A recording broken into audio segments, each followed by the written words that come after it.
안녕하세요 여러분.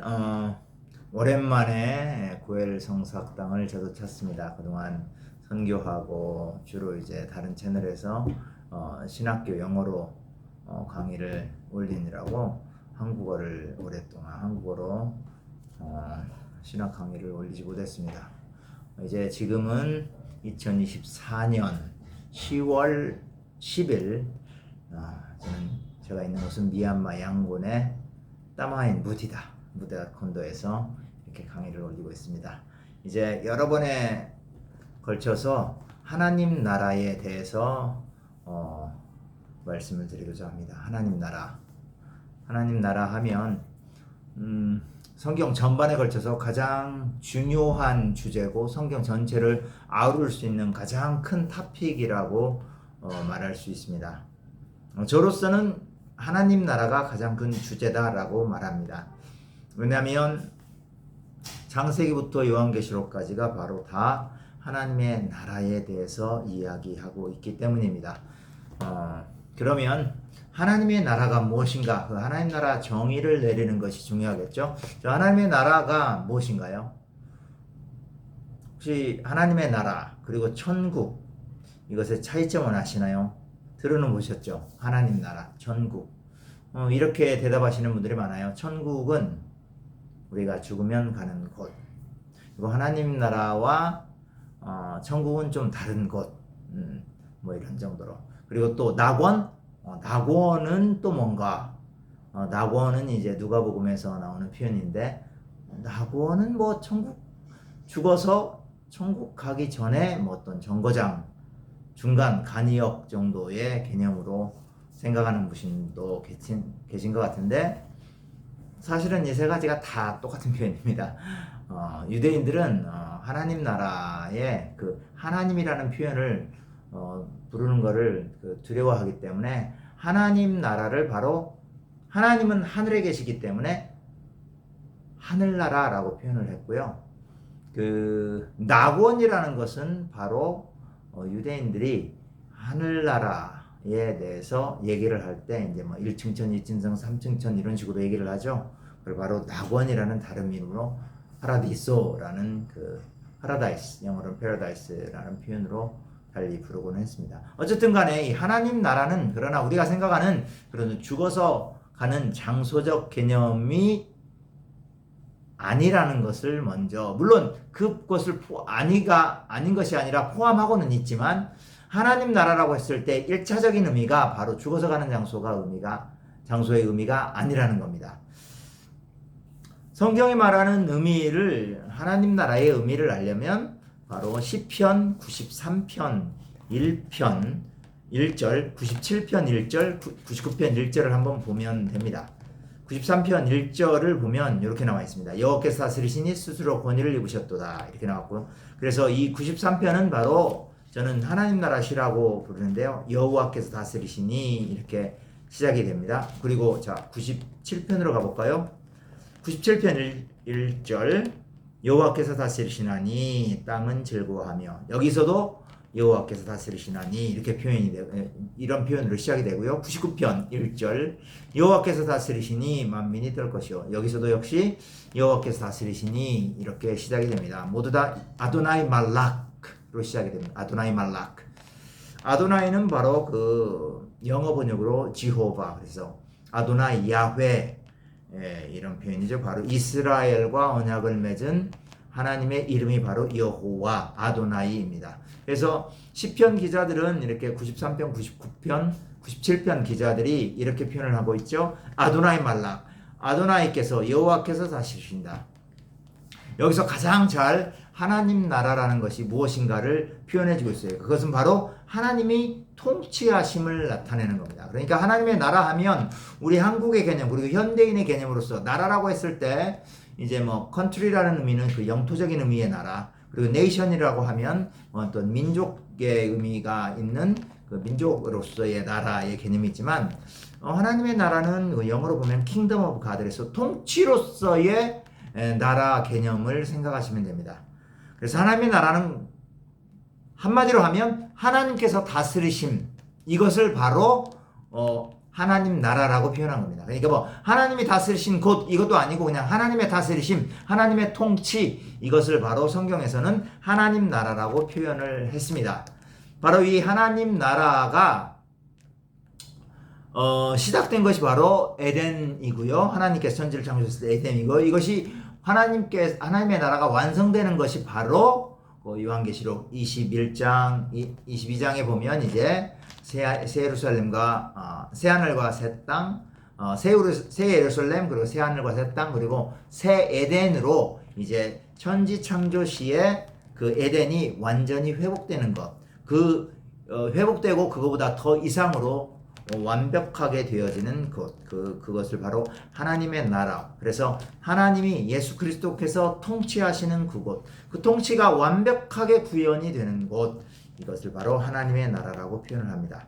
이 하나님 나라가 바로 하나님의 통치인 것이고 하나님의 통치라는 개념이 가장 중요하기 때문에 예수 그리스도께서 이 땅에 오셨을 때 가장 먼저 선포한 것이 하나님의 나라다라고 마태와 마가가 이야기를 하고 있습니다. 마태는 바로 4장 17절에 회개하라 천국이 가까웠다 이렇게 말하고 있죠. 회개하라. 그래서 하나님의 우리 한번 가볼까요? 마태복음 4장 17절에 보면 자 여기 보면 이때부터 예수께서 비로소 전파하여 이르시되 회개하라 천국이 가까웠느니라. 그러니까 천국이니까 하늘나라죠. 천국이 이제 헬라어로 하면 이제 마실레이아 톤 우라논이에요. 그러니까 천국들의 나라인 거죠. 정확하게 말하면. 그래서 하늘나라를 말하는 겁니다. 이렇게 돼 있고 마가복음 1장 14절 15절에 보면 회개하라 여기도 가봐야 되겠어요. 자 때가 찼고 자 14절 봅니다. 마가복음 1장 14절 15절 요한이 잡힌 후에 예수께서 갈릴리에 오셔서 하나님의 복음을 전파하여 이르시되 때가 찼고 하나님 나라가 가까웠으니 회개하고 복음을 믿으라. 마가복음은 천국이라고 하늘나라라고 표현하지 않고 하나님 나라라고 표현을 하고 있습니다. 이게 바로 그대로 구약에서 가져온 의미입니다. 말쿠스 샤마임. 그래서 하나님의 나라, 그래서 하나님의 통치를 그대로 표현하고 있죠. 마태와 마가가. 그래서 예수님께서 이 땅에 오셔서 맨 먼저 선포한 그 말씀이 바로 회개하라 천국이 가까웠다는 거죠. 하나님의 나라가, 하나님의 통치가 가까이 왔다. 하나님의 통치가 가까이 왔다는 건 뭐예요? 사실은 여기서는 심판과도 연관이 된 거예요. 하나님의 심판이 여러분들에게 곧 오기 때문에, 하나님의 다스림이 오기 때문에 여러분들이 회개해야 된다. 왜냐하면 이스라엘이 회개하지 않고는 하나님 앞에 나아갈 수가 없어요. 왜냐하면 언약을 너무나 많이 어겼고 언약에 철저히, 언약 관계에서 철저히 실패한 백성이기 때문에 이스라엘 백성들은 다시 언약 관계로 와야 되고 돌아와야 되고, 이스라엘과 시내산에서 맺은 언약 관계로 돌아와야 되고, 그 언약 관계로 돌아오는 것 자체를 회개라고 표현을 하고 있습니다. 그래서 회개해야만, 그래서 다시 회개하고 언약 관계로 돌아와야 하나님 예수 그리스도를 맞이할 수 있는 거죠. 어쨌든 그래서 예수님께서도 처음부터 이것을 선포하셨습니다. 그러나 이제 여기서 우리가 또 한 가지 알아야 될 것이 바로 하나님 나라를 예수님께서 이 땅에 오셔서 선포한 것이 이제 처음부터 그의 복음 처음부터 선포하셨는데, 이 처음부터 복음에 선포했다는 것 자체가 뭐냐면 단순히 순서적으로 처음에 했다는 것뿐만 아니라 그의 예수님의 복음 선포의 가장 중심이고 핵심이었다는 것을 말씀해 주고 있는 겁니다. 그래서 마태복음에도 보면 이제 천국에 대해서, 하나님 나라에 대해서 13장 같은 데서 이제 천국의 비유에 대해서 여러 가지를 말씀해 주고 있고요.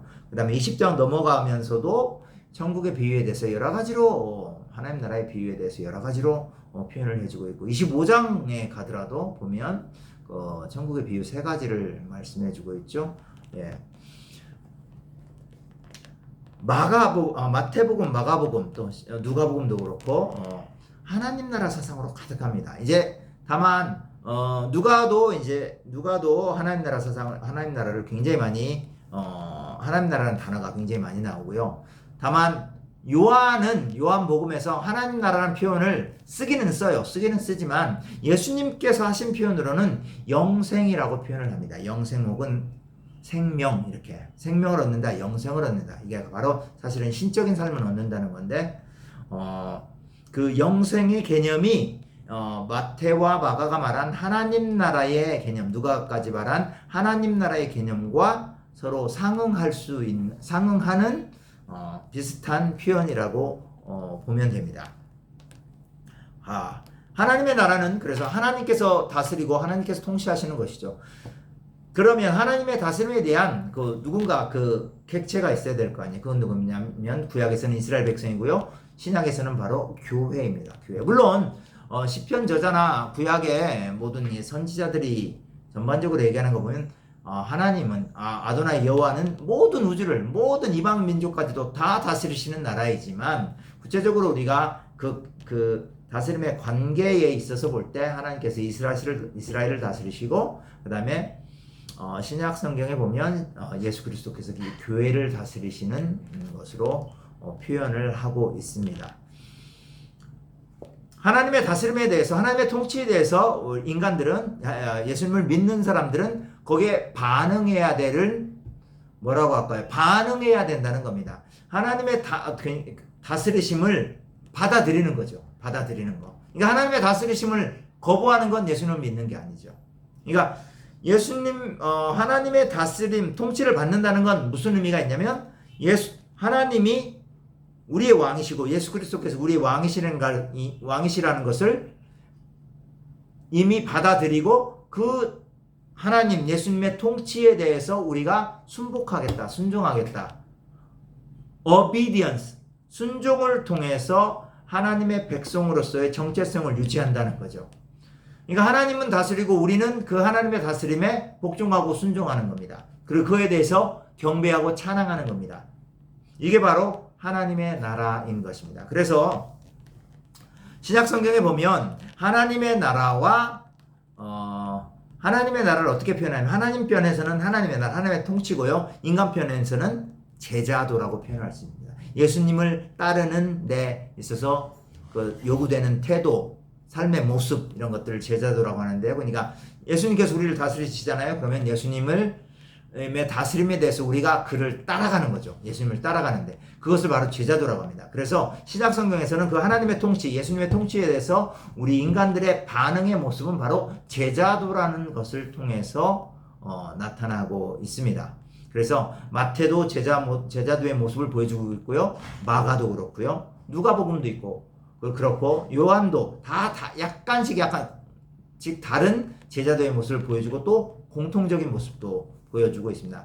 물론 바울도 제자도를 바울의 상황과 목회 상황, 선교 상황에 맞게 이렇게 바울의 신학 전반전에 바울의 그 서신의 제자도가 나타나 있습니다. 그리고 베드로도 그렇고요, 야고보도 그렇고요, 다 제자도가 약간씩 다른 예수님을 따라가는 데 있어서 그 예수님의 제자들이 강조한 분야가 조금씩 다르고 공통적인 부분도 있다는 겁니다. 아무튼 핵심은 뭐냐면 예수님을 그냥 입으로 내가 믿는다 이게 예수님의 제자도가 아니고요. 뭐냐면 예수님을 믿는다는 것을 이 믿음이란 것과 제자를 연결시켜 본다면 예수님을 고난과 순교의 자리까지 따라가는 그죠? 그 제자도로서의 반응이 바로 예수님을 믿는 거고요. 바로 하나님의 통치에, 예수님의 통치에 우리가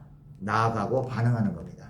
그러니까 하나님이 우리의 왕이시라는 것을 인정한다는 건 뭐냐면 내가 그 하나님의 통치를 오늘 하루의 삶 가운데서도 받아들이고 살아간다는 거예요. 내가 내 죄된 본성을 가지고 있지만 내 죄된 본성에 따라 사는 게 아니라 내 죄된 본성을 컨트롤하는 거죠. 컨트롤. 그거를 이제 바울은 성령으로 컨트롤한다고 이제 얘기를 하고 있는 건데 성령은 예수님께서 보내주시잖아요. 그래서 예수님이 우리를 다스리고 있다는 가장 명백한 증거가 바로 우리가 성령 안에서 삶을 살아가는 겁니다. 그래서 예수님의 왕이심을 인정하는 사람은 성령 안에서 삶을 살아가고 성령으로서 자기의 sinful nature, 죄성을 컨트롤하게 되어 있는 거죠.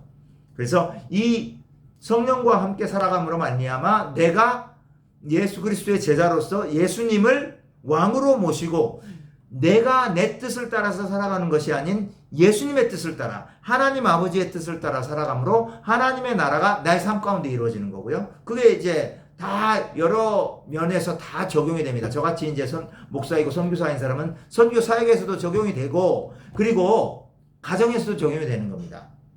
저는 이제 저와 아내만 있잖아요. 그죠? 저 아내과의 대화 관계 가운데서 하나님의 삶이 드러나야 되는 겁니다. 그리고 아내와 함께 예배드리고 기도하고 말씀을 보고 말씀을 상고하고 그리고 나누고 서로 간에 같이 기도하고 이런 모습을 통해서 하나님, 예수님을 예배하는 행위 그리고 예배하지 않는 사실은 다른 시간도 사실은 다른 예배 행위의 삶을 살아가는 거죠. 왜? 하나님의 그 말씀에 따라 예수 그리스도의 진리를 내가 그 순간에도 그 시간에도 받아들이고 사는 거예요. 내가 내 죄된 본성을 따라서 그 생각하고 말하고 행동하는 것이 아니라 예수님이 명령하시는 그 사랑의 원리로, 정의의 원리로, 공의의 원리로, 거룩의 원리를 따라서 말하고 생각하고 행동하고 사역도 하고 가정생활도 하고 또 인간관계도 하는 거죠. 이게 바로 하나님 나라인 겁니다. 그래서 하나님의 나라는 성경 전체를 관통하고 있고 가장 큰 중요한 주제인 것뿐만 아니라 내 삶을 다 사실은 관통하고 있는 겁니다. 내가 여러분들이 그리고 제가 예수님을 믿는다고 하면 바로 그 예수님의 말씀이 나의 삶 전체를 다 관통하고 있어야 된다는 겁니다. 어떤 부분은 관통하고 어떤 부분은 관통하지 않고 이거는 사실은 그 부분을 내가 어떤 부분에 있어서 우리가 순종하지 못하는 거지 사실은 예수님이 다스리지 않고 있는 분야는 한 분야도 없습니다. 모든 것을 다 다스리고 계세요. 이게 바로 하나님 나라인 것입니다. 그래서 이제 앞으로 지속적으로 계속 다음의 강의에서도 이 하나님의 나라가 이제 그럼 구체적으로 구약 때는 어떻게 나타났고 신약 때는 어떻게 나타났고 어떤 모습으로 각 성경은 어떻게 하나님 나라에 대해서 얘기하고 있는가 각 성경의 저자들은 어떻게 얘기하고 있는가를 구체적으로 얘기할 겁니다. 그리고 이제 하나님의 나라고 그러면 기도는 하나님의 나라 관점에서 어떻게 우리가 이해해야 될 것인가? 그리고 선교는 어떻게 하나님 나라의 관점에서 이해해야 될 것인가? 그럼 교회 생활은 하나님 나라의 관점에서 어떻게 이해할 것인가? 이런 것들을 전반적으로 성경을 하나님 나라 관점에서 그런 시각을 가지고 바라봄으로 모든 것을 다 우리의 삶의 모든 것들 나의 직장생활까지도 나의 가정생활 그리고 교회생활까지도 다 하나님 나라 관점에서 우리가 해석하고 적용해서 실천을 하자는 겁니다. 왜냐하면 하나님의 나라는 바로 내 삶 가운데 있는 거고요. 하나님께서 오늘도 나를 다스리고 있기 때문에 여러분들 하나님께서 오늘도 여러분들을 다스리고 있다는 걸 믿지요. 믿는다면 바로 여러분들이 하나님 나라에 있는 거고 그 믿음을 가지고 있다면 여러분들은 반드시 그 하나님의 통치에 예수님의 통치에 반응하면서 순종적 반응을 통해서 나가야 한다는 겁니다. 저는 이제 그게 크게 두 가지로 봐요. 순종적 반응이라는 것은 하나님의 통치에 대한 경배, 예배로 나타나고 두 번째는 순종으로 하나님의 뜻에 대한 순종으로 나타난다는 겁니다. 그래서 이 순종과 예배의 행위를 통해서 나의 삶 가운데서 나의 직장 가운데서 나의 모든 하는 일 선교나 직장이나 가정이나 모든 이웃 사람과의 관계 가운데서 모든 삶의 전반적인 분위기 모든 영역 가운데서 하나님의 나라가 드러난다는 겁니다. 그래서 내가 하나님의 통치를 따라서 삶을 살면 나를 통해서 하나님의 나라가 확장되는 겁니다. 나는 하나님의 뜻을 실천하고 하나님의 나라를 이루고 있는 겁니다. 그러나 내가 오늘 현재적으로 하나님의 통치를 거부하고 불순종한다면 사실은 그거는 다른 말로 하면 사탄의 통치에 순종하고 있는 거나 마찬가지죠. 자, 그래서 이제 다음에 지속적으로 이제 먼저 신약에서 어떻게 하나님의 나라에 대해서 얘기하고 있는가를 먼저 살펴본 다음에 그 다음에 구약의 이스라엘 역사를 통해서 하나님의 나라가 어떻게 드러나고 있는지를 차례차례로 공부하도록 하겠습니다. 만약에 여러분들 혹시 하나님 나라라든가 여러 가지 그 강의 가운데 뭐 갈라디아서도 있고 하나님의 성품도 있고 여러 가지 강의가 있는데 질문이 있으면 저기 질문하는 데 있죠. 뭐 댓글란에다가 질문하시거나 뭐 메시지로 하실 분은 메시지로 하셔도 되고 아마 그렇게 하시면 됩니다. 그래서 우리가 말씀을 더 잘 이해함으로 말미암아 하나님의 나라가 더욱더 내 삶 가운데서 깊이 다가와 있고 내가 하나님 나라를 현재 살고 있다라는 것들을 느끼면서 주님을 믿으시고 신앙생활 하시고 이 먼 곳 미얀마에서도 정말 이곳 미얀마가 단순히 불교 국가뿐만이 아니라 정말 이곳에 하나님의 나라가 내 삶 가운데서 내 직장 가운데서 강력하게 임하고 있다는 것을 느끼면서 그것을 여러분들이 실현하면서 사시기를 주님의 이름으로 축원합니다. 감사합니다.